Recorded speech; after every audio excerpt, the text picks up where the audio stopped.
Imos falar agora de como configurar o VirtualBox para os diferentes tipos de redes dos diferentes xitos de que podemos comunicar as máquinas con VirtualBox, vale? Antes de nada convén dicir que as opcións de rede aparecen aquí na opción de configuración. E dentro deste apartado, no apartado de rede, vale? Aquí vemos, por un lado, vemos que podemos ter un máximo de 4 adaptadores de rede. E poderíamos ter 4 tarxetas virtuais por cada máquina. Nos vemos que só temos habilitado un adaptador, pero poderían habilitarse os adaptadores necesarios, vale? E aquí vedes as diferentes opcións que podedes ter con VirtualBox. Vale, imos comentar así un pouco por riba cada unha delas para poder escoller a mellor das opcións dependendo do caso que queramos utilizar, vale? Comezaremos por máis sinxela que o no conectado. O no conectado, un adaptador configurado neste modo fai que a máquina virtual o detecte, é dicir, carga os drivers, podese configurar, etc. Pero é como se ese adaptador lle desenchufáramos o cable da rede, vale? É dicir, como se tiveramos un ordenador real e quitáramos ese cable da rede. Despois teríamos o máis famoso, o NAT. O NAT é o adaptador ou a configuración que ven por defecto. De feito, eu teño unha máquina levantada é a configuración que ten, porque, xa vos digo, é a configuración por defecto. Que é o NAT? NAT ven de Network Address Translation, vale? Ou traducción de dirección de rede. O que consiste é que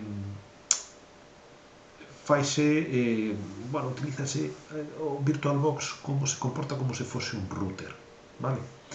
De feito que se está utilizando unha IP interna, que será a IP que ten a máquina, vémola aquí, a máquina tería pois a seguinte dirección IP, a ver se a localizo, vale, aquí temos que di que xeralmente pode ser unha rede de 10, de tipo A, vale?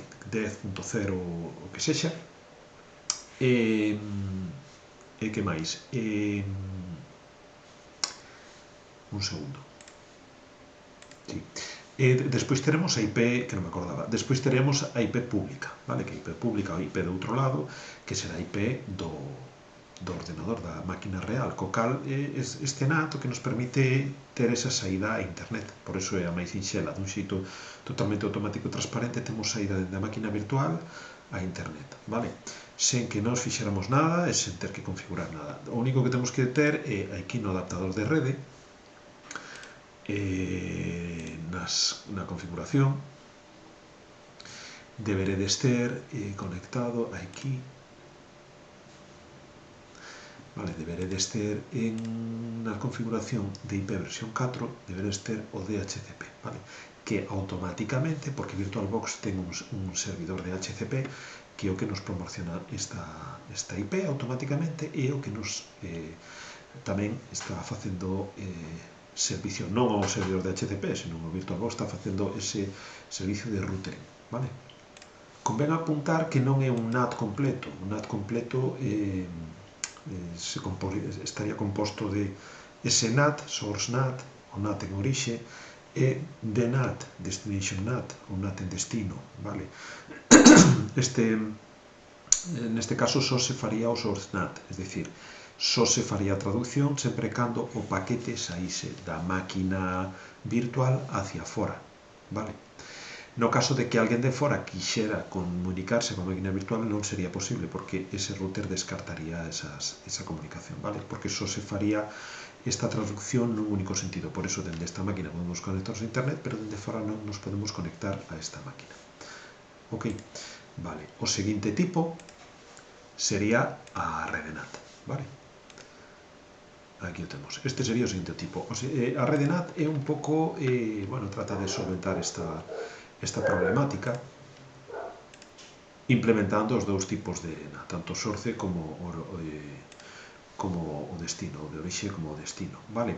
O único que teríamos que facer é en arquivo, pasemos de aquí en arquivo, preferencias, na parte de rede, teríamos que crear unha nova red NAT. Eu teño unha creada de anos anteriores, que facendo doble clic podémola editar, vale? E poríamos a IP privada que queremos que utilice, a IP interna que queremos que utilice, que é o de soporte de DHCP. En este caso, pois, xa teríamos esa limitación solventada.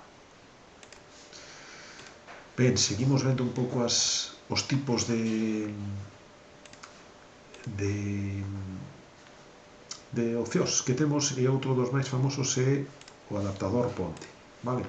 O adaptador ponte, o Bridge Networking, a máquina virtual o que fai é utilizar a anfitriona como unha ponte para chegar á rede, vale? De xeito que pode comunicarse con calquera outra máquina real ou virtual, claro, que este tamén configurada en modo ponte. É como se metésemos a máquina virtual na mesma rede que a máquina real, co cal debería ter unha configuración TCP/IP axeitada, vale? Debería ter unha configuración TCP igual, igual non pode ser por conflitos de IP, pero moi semellante ou que cumpla as regras de estar dentro da mesma rede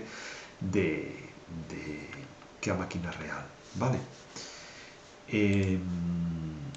Algo interesante que engadir sobre isto é que con o adaptador ponte podemos seleccionar o tipo de... Bueno, neste caso non podo porque supoño que ao estar levantada, probamos con outra. Neste caso, se eu lle poño adaptador ponte, efectivamente, podo seleccionar o tipo de adaptador, co cal se eu tivese un adaptador de un wifi ou que sexa, podería seleccionar a que tipo de adaptador enlazalo ou facer esta ponte. Algo interesante é que aquí xa podemos indicar o modo promiscuo ou non. Vale, xa comentarei un poquinho máis adiante de que se trata este de modo promiscuo ou non, así que de momento deixámoslo, vale? Outro tipo tamén moi utilizado e que nos utilizaremoslo bastante é o de rede interna. O rede interna é un concepto moi sinxelo. Se utiliza para, dentro de VirtualBox, todas as máquinas que estén dentro desa rede interna, que poñeríamos aquí, simplemente co nome, todas as máquinas que nos teñamos dentro desa rede interna estarán, valga a redundancia, dentro da mesma rede. Poderán comunicarse entre sí sempre e cando pois, se cumpla que estas máquinas teñen configuración TCP/IP compatible coa rede, vale? Tamén en rede interna podemos activar ou desactivar o modo promiscuo, ok? Vale, e por último, teríamos o que se coñece como adaptador só-anfitrión. Co adaptador só-anfitrión é posible crear unha red que inclúa exclusivamente a máquina anfitriona e as máquinas virtuais que se executen na mesma, vale? Sería como unha especie de híbrido entre bridge. O que pasa que neste caso só se daría acceso ás máquinas virtuais e a súa propia anfitriona, vale? Na rede interna entre sí. Xa vos digo, sería un pouco híbrido entre esas dúas, vale? Neste caso non teríamos saída a internet, vale? E por último, xa dixen antes, por último, hai esta opción de, a de Cloud Network non imos a nomear, porque, é experimental, leva un pouco, e todavía non estou moi afeito nin o que fai, nin como configuralo. Teríamos o de controlador xenérico, que son para casos moi especiais, de uso restringido, no que se dispón dun driver específico para utilizar con VirtualBox, pero no noso caso non vamos a utilizar. Vale, en canto ao modo promiscuo. O modo promiscuo é un xeito de emular ou de cambiar entre o que sería un switch e un hub, vale?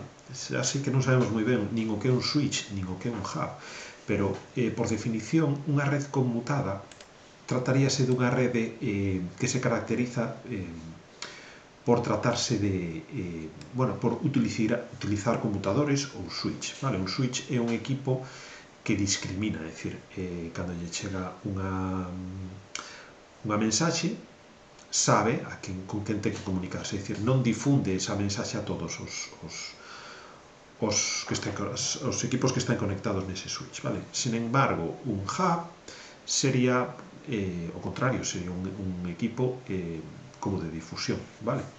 É dicir, toda a mensaxe que é recibida ao hub sería, non quero dicir repetidor, porque non é exactamente o mesmo, pero o que fai é unha mensaxe cando chega ao hub se difunde por todos os portos do hub menos polo que chegou, vale? Entón podemos dicir que traballando en modo non promiscuo teríamos unha topoloxía en estrela, é dicir, teríamos un equipo aquí, outro equipo aquí, outro equipo aquí, outro equipo aquí, e no medio un switch, vale? Co cal todos os equipos se conectan ao switch, vale? E teríamos esa non difusión, vale? O xeito normal de funcionar das redes para evitar colisións, etc. Sin embargo, co modo promiscuo estaríamos simulando o mesmo, pero no medio, en vez de ter un switch, teríamos un hub, co cal teríamos unha rede de difusión. É dicir, estarían